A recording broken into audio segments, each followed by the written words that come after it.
Peace, peace, peace, peace.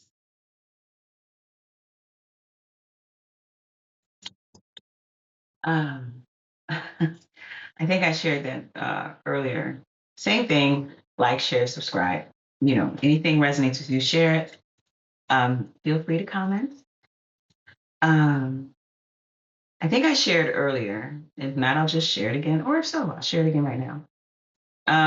When I was running the homeschool cooperative out of my home, um, we would do yoga every morning and do a proverb as part of our, centering, regulation, for the day. We do yoga and a proverb. And without fail,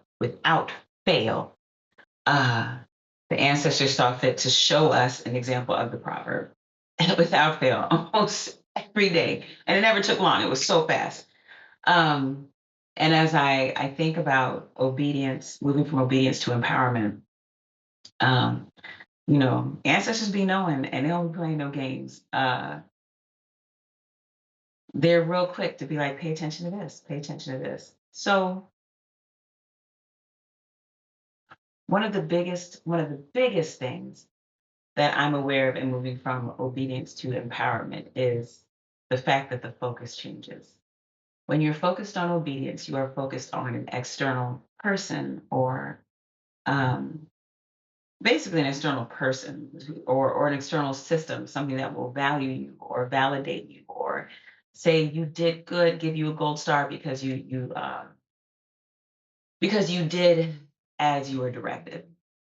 And we all need to be affirmed and lifted up and held up to the sun, and that's necessary. But we don't need to be validated. You exist. That is validation enough. There are so many people that are not here. There are so many souls that did not return. There's so many, like, you are one of one. And I used to read, I believe it's Psalms 139, but the one that talks about being known in my mother's womb. And then there's just so many places where the unique mixture of genes and cells, the unique time of your conception and your birth, the unique, just so many things of your family and your ancestry that all came together to make you you. That's validation enough. And the fact that it's so majestic and marvelous, even to think about it, to express gratitude for what it took for you to be who you are at the time that you are, in the family that you are, with the lessons that you receive, with the lessons that are coming, with the gifts that you have. It's so many things that there's no time to look for validation anywhere because there's so much time to be spent in gratitude for just all of those things that have brought you to you. So, in moving from obedience, facing outward, trying to appease externally, and embodiment, focusing inward, um, I am grateful. One of the things that, one of the being focused on being a girl and being obedient has always left me feeling very vulnerable because my obedience is contingent on someone's approval, whether it's a person or a system. It's contingent on their approval. And I'm not saying that all systems are bad or every structure is bad. That is not that's not the point. The point is that they seek those any structure, system, external, anything should serve as a scaffold to either help you grow, to hold you up, to support you, but it should not be constricting. It should not seek to redefine you at every turn. Uh, every system that you come in contact with, uh, any person, it ought to boost you to move to the next phase in your life. So it shouldn't confine you.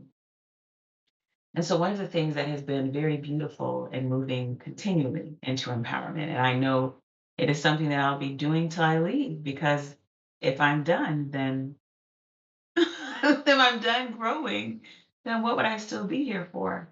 Um, is that in focusing on embodiment rather than obedience, I'm growing to understand more and more every day that everybody's going to do what they're going to do.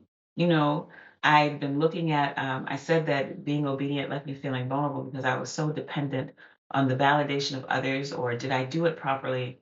But embodiment lets me know that uh, I am consistently being attuned and that I have consistently been working on my character, my integrity, hearing clearly from spirit, hearing clearly the voice that is within me, and trusting that, and knowing that there's no amount of work that I can do for anybody else, but I can do work for me.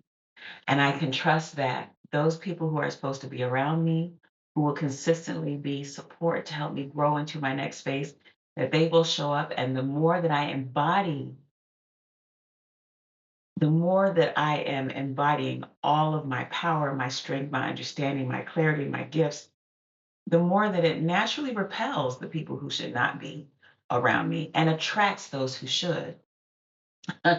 And I think about all the things that are necessary in order to be embodied. The necessity to not be concerned what others think when you've been raised to be a good girl or obedient. And I don't just mean by my parents, I mean by society, I mean by religion, I mean, like there's many, many, many. But when you are raised and molded in that way, not thinking about others or what they think seems cruel. So I don't care. But you can't care.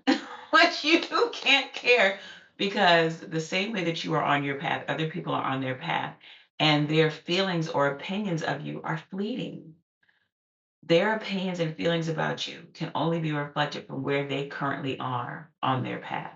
And not that it means that they are completely valueless, but they can't be the biggest thing in the world. They should be noted, and you can go, is that helping me? Is that harming me? And then that's it. It's gone. I don't need it anymore. Let me move to the next thing. Everything that we are receiving is a gift. It's a gift from the Creator, it's a gift from our ancestors.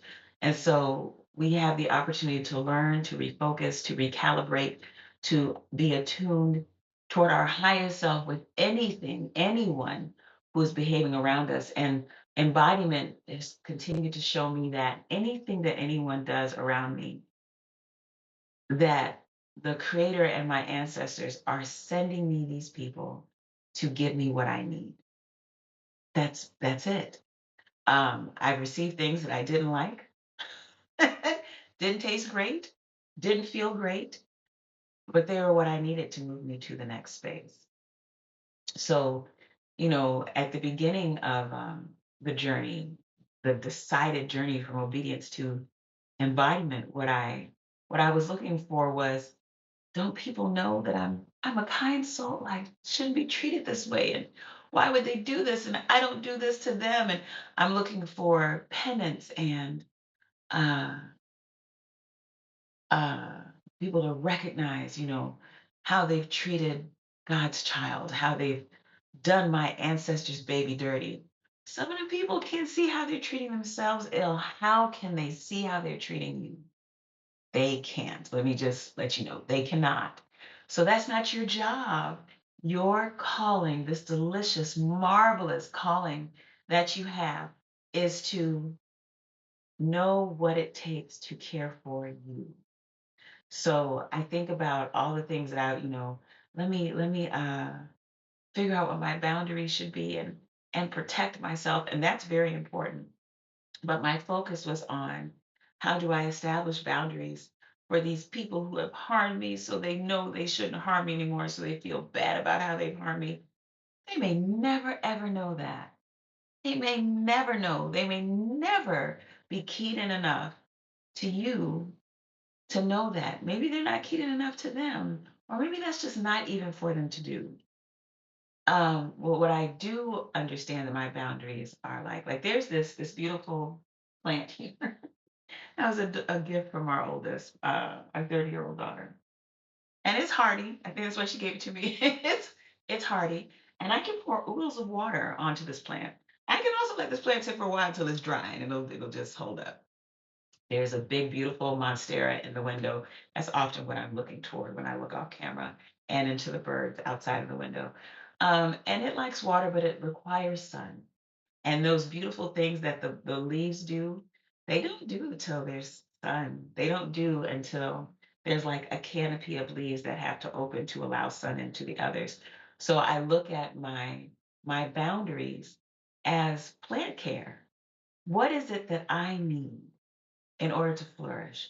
And I've been on this earth long enough to know what doesn't work, what makes my soil too moist, what makes my soil too dry, what is keeping me away from the sunlight that I need to exist, what nutrients I need in my soil, how long to leave me be, to not keep fussing at my, there's some plants you can fuss at them so much that you will kill them. so, so every day I'm given the blessing of learning just what I need, and if I could write it down on a little tag and stick it in my pocket, I'd like, this is what you need to do. But that's what I'm doing uh, when I'm developing and enforcing my boundaries. Is this is my care. This is what I require, and the first person who has to know it is me. When I hold it up for other people, it's just so they don't disrupt my ecosystem. But it's not for them to memorize. It's for me. It's for me to know that I am this long list of ancestors. 'Cause I'm not calling on my ancestors on this video because I don't need everyone else to have a record of my family history. However, I think about all these names that multiply. Every rung I go higher. Every rung that goes higher, they just multiply, multiply, multiply. And I know that I'm required to take care of their baby. I am required to make sure that the wondrous work of making sure that I am okay, that I have what I need, that I put myself in places of joy and gratitude and rest.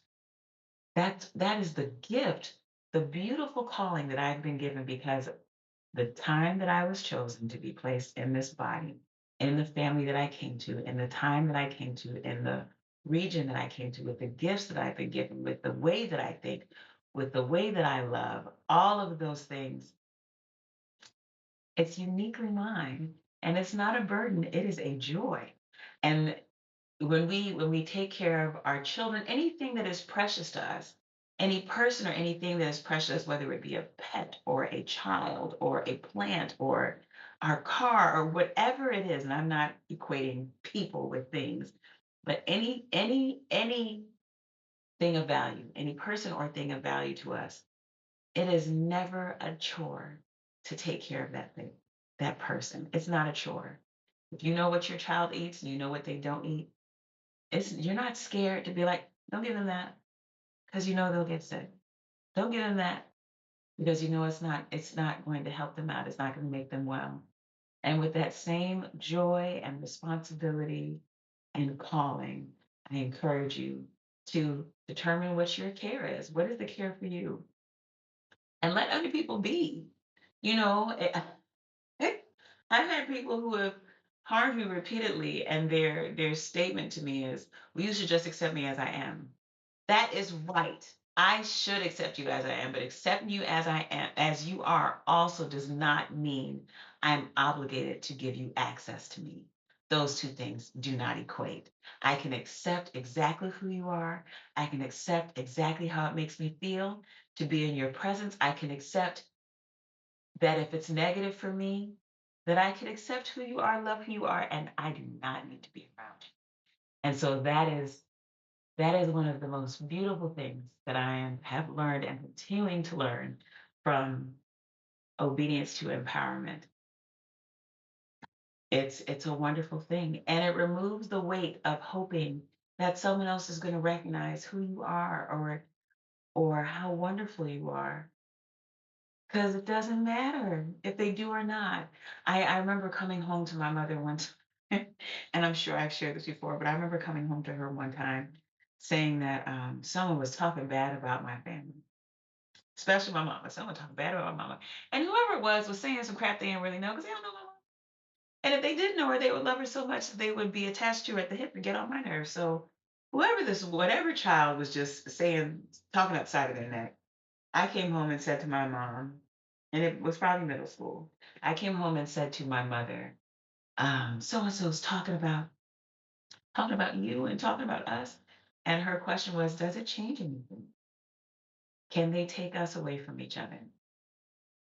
No, nothing that what anyone else says about you or thinks about you is actually none of your business. That's theirs.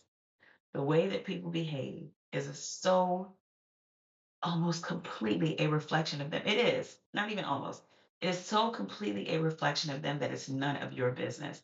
And I say it's completely a reflection of them because three people could be standing next to each other and one thing, the same thing, happened to all three of them. They all respond differently.